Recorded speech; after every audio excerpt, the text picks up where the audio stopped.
మొదటగా గురువు గారి పాదపద్మములకు నమస్కరిస్తూ ఆత్మబంధువులందరికీ నమస్కారాలు తెలియజేస్తూ వేదికను అలంకరించిన పెద్దలు, మరి మన ఉమ్మడి జిల్లాల చీఫ్ ప్యాట్రన్ వైడి గుప్తా గారికి, అలాగే మారం శివప్రసాద్ గారికి, ఇంకా శంకరయ్య గారికి అందరికీ పేరు పేరున నమస్కారాలు తెలియజేస్తూ, మరి ఈ 2019 ధ్యాన మహిళా చక్రం అని పత్రిజీ గారు అనౌన్స్మెంట్ చేశారు. అందరము ఎవరి రంగంలో వారందరూ చక్కగా వర్క్ చేస్తున్నారు.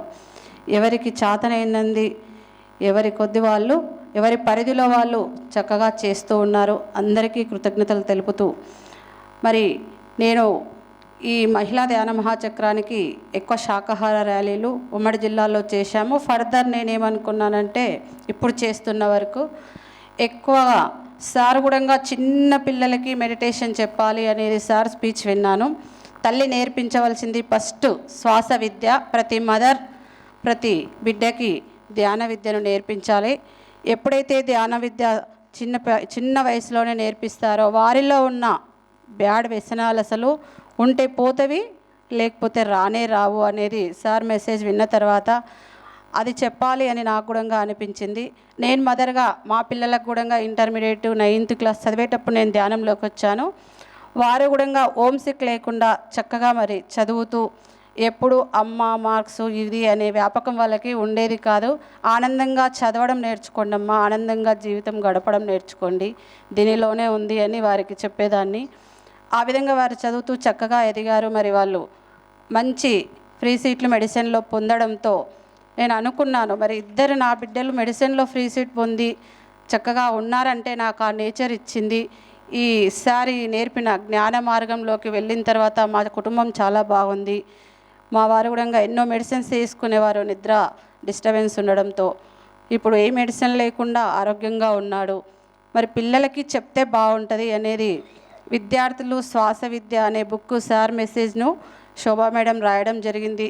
ఆ బుక్ 1 లక్ష ప్రింట్ చేయించి మేము స్కూళ్ళలో ఒకటే చెప్తాను, విద్యార్థులారా మీకు ఇప్పుడు ఉన్నవి 6 సబ్జెక్ట్స్ ఉన్నాయి. అన్నీ social, science, maths, Hindi, English అవన్నీ చక్కగా రావాలంటే మొదట శ్వాస విద్య మీరు నేర్చుకోండి. గురువులు చెప్పిన జ్ఞానం ఇది.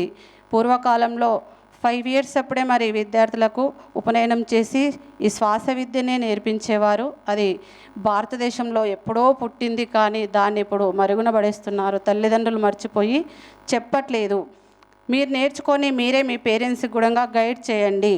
శ్వాస విద్యని ఎప్పుడైతే మీరు ఆచరించి చేస్తారో మీ చదువులలో మీరు అన్ని రంగాలలో మీరు ముందుకెళ్తారు అని ప్రతి స్కూల్లో చెప్పుకుంటూ ఉమ్మడి జిల్లాలో సాధ్యమైనంత వరకు అన్ని స్కూళ్ళు కవర్ చేయాలనే కార్యక్రమాన్ని నేను తలంపు పెట్టుకొని 1 లక్ష పాంప్లెట్స్ ప్రింట్ చేసుకొని చక్కగా వెహికల్ తీసుకొని రోజు ఈ కార్యక్రమము చేస్తూ ఉన్నాను. మహిళా చక్రానికి మరి మీ పేరెంట్స్తో రండి, మీరు స్కూల్ వ్యాన్లతో బస్సులతో రండి అని అందరికీ ఆహ్వానాన్ని పలుకుతూ, చాలామంది చరిందాక తెలకపల్లిలో కూడా సోషల్ వెల్ఫేర్ స్కూల్కి పోతే ఆ స్కూల్ స్టాఫ్ మొత్తం మేము వీలైతే ఈరోజే మీ గురువు గారిని చూస్తాము, వస్తాం మేడం మేము ఈరోజే ఓంకారేశ్వర అని స్టాఫ్ అందరు కూడా అన్నారు. అట్లా అందరినీ ఆహ్వానించుకుంటూ మరి 1 లక్ష మంది స్టూడెంట్స్కి ధ్యానం చెప్తే బాగుంటుంది. ఈ మహిళా చక్రానికి స్టూడెంట్స్ నుంచి మార్పు రావాలి. ఈ పెద్దవాళ్ళు సగం వరకు వచ్చారు, ఓకే, మరి చిన్న వయసులో చెప్తే మార్పుతో వాళ్ళు ఎంతో ఎదుగుతారనే ఉద్దేశంతో నేను నా పిల్లల్లాగా వాళ్ళంతా కూడా నా పిల్లలే అనే ఉద్దేశంతో మరి ఈ భాగంగా ఇప్పటివరకు నేను 1,00,000 మందిలో 70,000 మెంబర్స్కి విద్యార్థులకి ఈ రోజుకి కంప్లీట్ చేసుకున్నాను.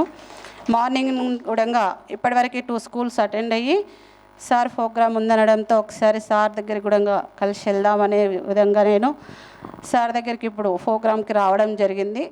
ఫర్దర్ కూడా ఇంకా 30% 30,000 కూడా ఇంకా చేయగలుగుతానే కాన్ఫిడెన్స్ కూడా ఉంది.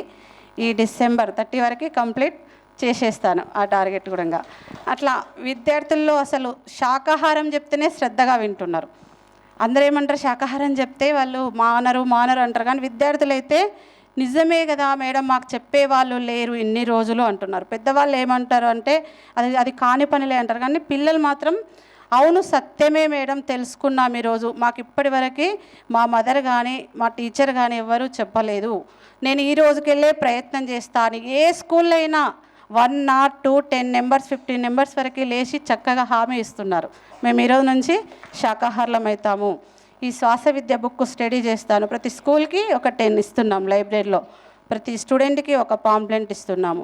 చక్కగా వాళ్ళ నుంచి స్పందన వస్తుంది. వాళ్ళ నుంచి స్పందన ఎప్పుడైతే వస్తుందో ఇంకా ఉత్సాహంగా చేయాలనేది మనకు అనిపిస్తుంది. మీరు ఇచ్చే గిఫ్ట్ నాకు ఒకటేనా, మీరు ఏదైతే నేను చెప్పిన దాంట్లో ఒక్క పాయింట్ పట్టుకొని మీరు ఎదిగినా నాకు ఆనందమే. మీ ఎదుగుదలే మాకు కావాల్సింది. కాబట్టి మీ ఎదుగుదలకి మేము ఒక పూల బాట ఈరోజు చూపిస్తున్నాం. మరి ఇన్ని రోజులు మొల్ల బాటలో నడిచారు, మాంసం తినుకుంటూ, అది తెలియక చేసిండ్రు. ఏ బాట నిర్ణయించుకుంటారో చాయిస్ మీది. మేము చెప్పడం వరకు ఉన్న సత్యాన్ని చెప్తున్నాను. నేను ఈరోజు కొత్తగా మీకు క్రియేట్ చేసింది కాదు. మన భారతదేశమే తపోభూమి అన్నారు. మరి అలాంటి తపస్సు చేసిన ఈ భూమిలో పుట్టి మీరు ఈ భూమి మీద పెరుగుకుంటూ మరి దాన్ని ఆచరించాలమ్మా అని చక్కగా వాళ్ళకి చెప్పడం జరుగుతుంది. స్కూళ్ళలో ఈ మధ్య ప్రతిజ్ఞ చేసినప్పుడు పిల్లలు ఏం చెప్తున్నారంటే, నేను మొన్ననే నేర్చుకున్నాను. ఒక స్కూల్కి వెళ్తే నేను నా దేశాన్ని ప్రేమిస్తున్నాను, ప్రేయర్ చేస్తున్నారు. మూగజీవులను ప్రేమిస్తున్నాను అని వాళ్ళే చెప్తారు. వాళ్ళ నోటగుంట ప్రతిజ్ఞ చేస్తున్నారు. దాని మీదనే సబ్జెక్ట్ తీసుకుంటున్నాను నేను. భారతదేశాన్ని ప్రేమిస్తున్నా అంటారు. భారతదేశంలో మరి తపస్సు ధ్యానం పుట్టింది, బుద్ధుడు కనిపెట్టినాడు. మరి ప్రేమిస్తే దీన్ని చెయ్యాలి కదా. నా దేశాన్ని నేను ప్రేమిస్తున్నాను మీరే చెప్పారు. కానీ మీరు ఏ వాక్కు చెప్తున్నారు? మూగజీవులను ప్రేమిస్తాను అని మీరే చెప్తున్నారు, ప్రతిజ్ఞ చేస్తున్నారు. మరి ఇంతమంది ముందు ప్రతిజ్ఞ చేసి అది యూనివర్సల్కి వెళ్ళిపోతుంది. నోటి వాక్ ఒకటి చెప్పి మీరు ఒకటి చేస్తే తప్పు నాన్న, ఈ తప్పు చేయొద్దు కదా, మీరు ఇవి మాట్లాడుతున్నారు ఇలా అంటే, నిజంగా మేడం మాకు ఇప్పటి వరకు మేము అవేర్నెస్లో లేము. ఏం మాట్లాడుతున్నామో ఏది చేస్తున్నామో కూడా వాళ్ళకి తెలియదట. అదే చెప్తున్నారు. మూగజీవులను నేను ప్రేమిస్తున్నానని చక్కగా ప్రేయర్ చేస్తారు, ప్రతిజ్ఞ చేస్తారు. చూడండి మరి వాళ్ళ స్కూల్లో 20-25 నెంబర్స్ ఒక్కొక్క హై స్కూల్లో ఏ టీచర్ కూడా ఇప్పటికీ వాళ్ళకి అది బోధించిన వాళ్ళు లేరు. ఇది మనం చేస్తున్నాము, మాట్లాడుతున్నాము, ఇది తప్పు అని చెప్పేవాళ్ళు లేరు. ఇందాక కూడా కస్తూర్బాలో స్కూల్లో పిల్లలు అదే అంటున్నారు, రోజు చేస్తాం కానీ మాకు మెడిటేషన్ కుదరట్లేదు మేడం. మరి ఈరోజైతే బాగుంది, మా పీటీ మేడం చెప్పండి మేడం, ఇలాగే మ్యూజిక్ పెట్టి రోజు మమ్మల్ని ఫాలోఅప్ చేయమని చెప్పండి. మీరు ఒకరంటూ మా ముందర ఉంటే మేము భయంతో చేస్తాము అని అంటే వారికి ప్రతి పీటీ మాస్టర్కి ప్రతి గర్ల్స్ స్కూల్లో కానీ ఎక్కడైనా హాస్టల్లో ఇదే గైడ్ చేస్తున్నాను.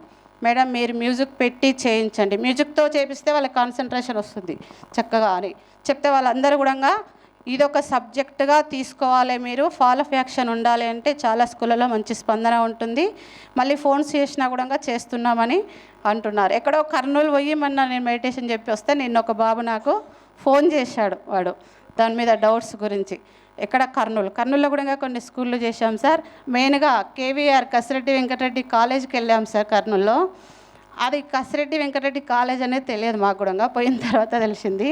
అక్కడ ప్రిన్సిపల్ మేడం లేడీ ఉంది, వాళ్ళది ఒకటి ప్రోగ్రామ్ అవుతుంది.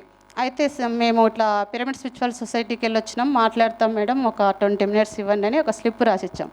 చక్కగా ఆమె ఆహ్వానించుకుంది, ఎమ్మడే పిలిచింది, మాకు టైం ఇచ్చింది, మెడిటేషన్ చేయించాము. అప్పుడు ఉన్నారేమో 100 నెంబర్స్, తర్వాత 1600 నెంబర్స్ గర్ల్స్ క్యాంపస్. అది అందరినీ గ్రౌండ్లో కూర్చోబెట్టి మెడిటేషన్ టైం ఇచ్చి మెయిన్గా మీ గురించి గుర్తు చేసింది. ఈ స్టేజీ మీద పత్రిజీ గారు వారి కూతురు కూడా వచ్చారు, మీ సొసైటీది సెకండ్ ప్రోగ్రామ్ ఈ స్టేజీ మీద అని కర్నూలు కేవీఆర్ కాలేజీలో. మీరు బాగా తెలుసు అంట మేడం కూడా చక్కగా సార్ గురించి చెప్పి మెడిటేషన్ ఆవశ్యకత వివరించి చెప్పింది. అలా ఒక్క స్కూల్లో ఒక్క టీచర్ ఉన్నా కూడా ఎంత కాన్ఫిడెన్స్గా వాళ్ళు చక్కగా వింటున్నారు. ఫస్ట్ వాళ్ళు స్కూల్లో ఒకరి నుంచి మార్పు బాగా వస్తుంది. అందుకనే స్కూల్ ప్రిన్సిపల్ని, స్టాఫ్ని అందరినీ కూర్చోబెట్టి రిక్వెస్ట్ చేయించి వాళ్ళని కూర్చోబెట్టి మెడిటేషన్ చేపిస్తున్నాను. దీంట్లో చాలా స్పందన ఉంది, హాయిగా ఆనందంగా జరుపుతూ ఉన్నాం. ఒక డ్యూటీ లాగా చేస్తున్నాం కానీ అది అనిపిస్తలేదు. అందరూ అంటారు, ఎవరిస్తారు మేడం శాలరీస్ మీకు, మీ సొసైటీ ఎన్ని వేలు ఇస్తుంది, కారు వాళ్ళే ఇస్తారా మీకు, మీ సార్ ఇస్తారా జీతాలు అని అంటున్నారు. ఎవ్వరు ఇయ్యరు, నేచరే ఇస్తుంది మాకు. చేస్తుంటే మేమే ఎదుగుతూ ఉంటాము. ఆ నేచర్ ఇచ్చేదే మేము కోరుకుంటున్నాము. మేము సమాజం కోసమే చేస్తున్నాము. అందరూ బాగుండాలి, అందులో నేను ఉండాలి అనే దృక్పథం మా గురువుగారు మాకు నేర్పించారు. అని అంటున్నారు. కొన్ని స్కూళ్ళలో రేర్గా మాత్రం ఒక్కొక్క దగ్గర అవమానాలు కూడా జరుగుతున్నాయి. కానీ అది కూడా సార్ ఫేస్ చేసే శక్తిని మనకి ఇచ్చాడు. మానమైన అవమానమైన సేమ్గా స్వీకరించాలి అని గురువుగారు మెసేజ్లో స్పీచ్లో విన్నాను. మరి అన్నీ టేక్ ఇట్ ఈజీగా తీసుకుంటూ వెళ్ళిపోతూ ఈరోజు వరకు ఈ విధంగా చేసుకుంటూ ఉన్నాను. ఫర్దర్ కూడా ఇప్పుడు మేము అదే ప్రోగ్రామ్కి వెళ్ళాలి సార్.